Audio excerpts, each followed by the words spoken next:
بسم الله الرحمن الرحيم. الحمد لله رب العالمين،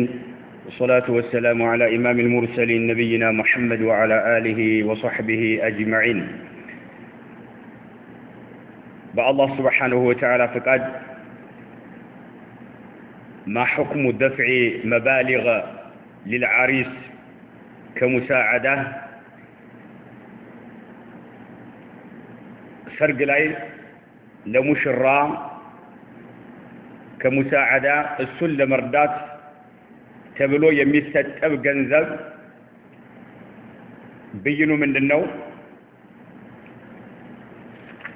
كذلك حكم دفع النقود لأهل الميت لموات بيتسوج وجنوشو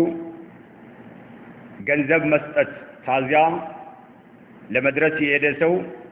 لموات وجنوش جنزب مسأت بينوا اندتنو يمل بطياك ملك يقرب سلغونا لمايت نمكر لن الله سبحانه وتعالى فقاد مجمريا سرق يتطراسو مهدو اندتنو የሚከለክለው የሚያግደው ነገር አለ ወይ የሚለው ነገር ማየት መቻል አለብን። አንድ ሰው ወደ ሰርግ ሲጠራ እዚህ የሚሄድበት ሰርግ ላይ የተለያዩ ወንጀሎች ካሉ ያውቃል። በተጨባጭ ወንጀል እንዳለ ሙዚቃ ሊኖር ይችላል፣ እኽትላጥ ሊኖር ይችላል፣ ሪባ፣ ሐሜት፣ የተለያዩ ወንጀሎች ካሉ እንዴት ነው የሚለውንም መመልከት አለብን። ነብዩ አለይሂ ሰላቱ ወሰለም በሐዲሳቸው ኢማሙ አልቡኻሪ እና ኢማሙ ሙስሊም የዘገቡት ሸሩ ጧዓሚ ጧዓሙል ወሊማ ከምግብ ሁሉ መጥፎ ምግብ ብሎ ማለት ለሰርግ የሚደገስ ነው አሉ። ዩምነዑሃ መየእቲሃ ወዩድዓ ኢለይሃ መየእባሃ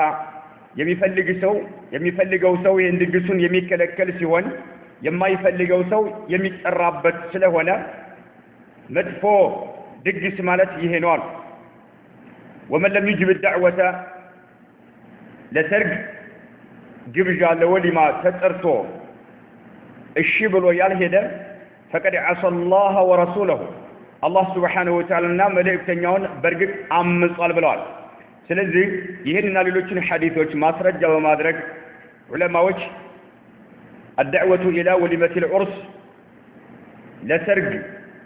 ግብዣ ከተጋበዘ ከተጠራ አንድ ሰው ያንን ጥሪ ማክበር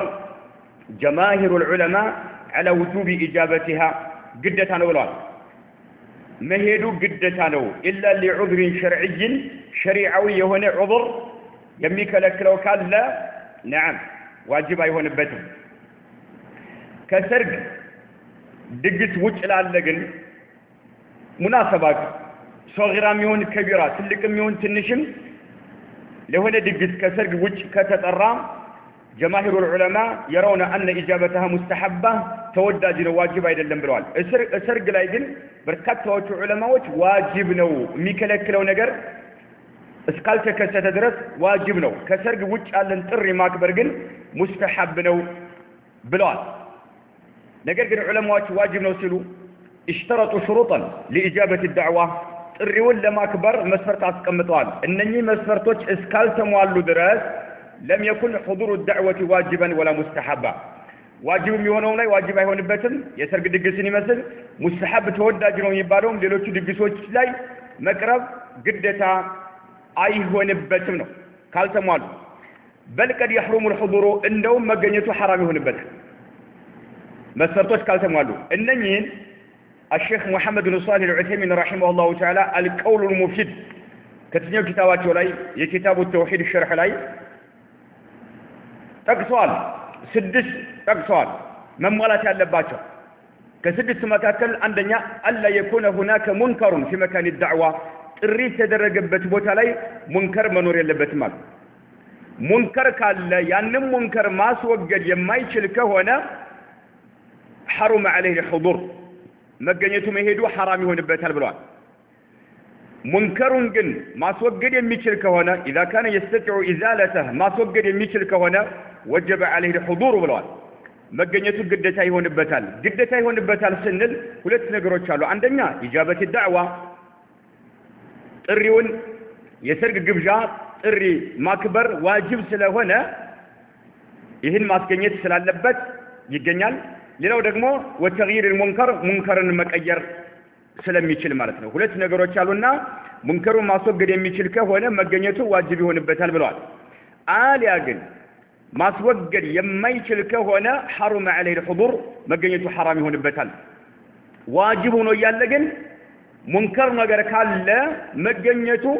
حرام ይሆንበታል ማስወገድ የማይችል ከሆነ ሁለተኛው ለወሊማ ለሰርግ የጠራው ሰው መሆን የለበትም ሚመላ يجب حجره او يسن حجر ማድረጉ ግዴታ ከሚሆኑ ሰዎችና او يسن ሱና ከሚሆኑ ሰዎች መሆን የለበትም ለሰርግ ግብዣ የጠራህ አካል حجر ማድረግ ግዴታ የሚሆንባቸው ሰዎች አሉ ልታቆርፋቸው ግዴታ የሚሆኑብን ሰዎች አሉና ልናቆርፋቸው ወይም ሱና የሚሆን አለ ከነዛ ሰው መሆን የለበትም የሚጠራን ሰው ማለት ነው ከአየኩነ ሙጃሂረን ቢፍስቅ አው ማዕሲያ ወንጀልን አደባባይ ላይ የሚፈጽም ከሆነ ፍስቅን ሸሪዓ የከለከለውን ነገር ወይም ሸሪዓ ተግባራዊ ያደረገውን ነገር የማይፈጽም ሸሪዓ የከለከለውን በአደባባይ ላይ የሚፈጽም ከሆነ ይሄ ሰው ቢጠራን መሄዱ حرام ይሆናል ማለት ነው حرام ይሆናል እነኚህ መስፈርቶች እስካልተሟሉ ድረስ መገኘት የለብህም እዛ ቦታ ላይ ለምን አንተ حجر ማድረግህ ይሄን አካል ሸሪዓ አዟል قد ينفع وحجره قد ينفع في توبته من ذلك توبه እንዳደርግ ምክንያት ሊሆን ይችላልና መገኘት የለብንም ብለዋል ወንጀል መስራት የሚታወቅ ከሆነ ወይም ፍስቅ ማለት አንዋዑ ብዙ ነው አንድ ሰው ፋሲቅ የሚያደርገው ነገር በርካታ ነገሮች ናቸው መገኘቱ መሄዱ حرام ይሆናል ማለት ነው እሱን ለመምከር ከሆነ እንዲመለስ ለማድረግ ከሆነ አው ሙንከር ነገር ለማስወገድ ስለሆነ መሄድ አለበት ነው ሶስተኛው ጥሪ የሚጠራን ሰው ሙስሊም መሆን አለበት ሙስሊም ካልሆነ ግዴታ አይሆንም ለምን ነብዩ አለይሂ ሰላም ሐቁል ሙስሊሚ ዐለል ሙስሊም ብለው ነው ሙስሊም የሆነ ሰው በሙስሊም ላይ ያለው መብቱ ብለው ነው ያስቀመጡትና حق المسلم على المسلم 5 بلو رد السلام وعيادة المريض واتباع الجنائز وإجابة الدعوة ጥሪን ማክበር ብለዋል ስለዚህ ሙስሊም ስላሉ ከሙስሊም ውጭ ከሆነ ግዴታ አይሆንም ነው አራተኛው አየኩነ ጧዕሙ الوليمة ለሰርግ የሚደገሰው ሙባህ መሆን አለበት የጁዙ አክሉሁ ልንበላው የሚፈቀድ ሸሪዓ የፈቀደልን ነገር መሆን አለበት ሸሪዓ ያልፈቀደው ነገር ከሆነ ካወክ መሄድ የለብህም ነው አምስተኛ አላ ተተضمن اجابه الدعوه اسقاط واجب ይሄን ጥሪውን ስታከብር ዋጅብ ነገር ጋር የሚጋጭ መሆን የለበትም ዋጅብ ነገር እንድትተው የሚያደርግ ከሆነ መሄድ የለብህም ይሄን ዋጅብ ነገር እንድትተው የሚያደርግ ከሆነ حرمت الاجابه مرحبا ብለህ መቀበልህ حرام ይሆንብሃል መሄድ የለብህም ነው ስድስተኛው አላ ተተضمن ضررا على المجيب እሺ ብሎ መልእክቱን ጥሪውን በሚያከብረው ሰው ላይ ጉዳት የማያስከትል መሆን አለበት ለምሳሌ ሰፈር የሚያስከትል ከሆነ ረጅም መንገድ የሚያስከትል ከሆነ ወይም ቤተሰቦቹን ከቤተሰቦቹ የሚገነጠል ተሷቸው የሚሄድ ከሆነ ቤተሰቦቹ እሱን መገኘቱን በጣም ይፈልጉታል ይሄ ከሆነ አይቻልም ማለት ነው አልቆሉ ሙፈር ላይ በዚህ መልክ አስቀምጠዋል ማለት ነው አንደኛ ሙንከር ነገር እንዳይኖር ጥሪ ተደረገበት ቦታ ላይ ሁለተኛ ለግብዣ የጋበዘን ሰው እሱን ሐጅር ማድረግ በእኛ ላይ ዋጅብ እና ወይም ሱና መሆን የለበትም ሐጅር ማድረጉ ሱናና ዋጅብ ከሆነ ይሄ ሰው ቢጠራን መሄድ የለብንም ፋሲቅ ከሆነ ማለት ነው ወንጀል የሚሰራ ከሆነ በአደባባይ ላይ